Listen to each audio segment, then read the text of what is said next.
Ka nisur marshimi i mbështetësve të opozitës në bulevardin Dëshmorët e Kombit, ndërsa në terren janë angazhuar rreth 1500 punonjës policie për të garantuar mbarvajtjen e tubimit të thirrur nga Partia Demokratike. Mbështetës të opozitës, deputet dhe simpatizant të Partisë Demokratike, janë mbledhur këtë mbrëmje në bulevardin Dëshmorët e Kombit, ku ka nisur marshimi i paralajmëruar nga opozita. Në krye të protestës ndodhet kreu i Partisë Demokratike, Sali Berisha, i shoqëruar nga drejtues dhe përfaqësues të tjerë të opozitës.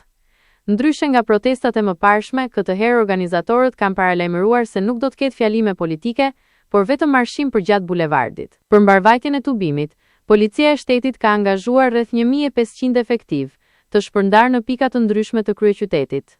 Sipas njoftimit zyrtar, protesta pritet të zhvillohet nga ora 19 deri në orën 22. Ndërkohë, për shkak të masave të sigurisë, policia ka vendosur kufizime të qarkullimit në disa akse kryesore të Tiranës.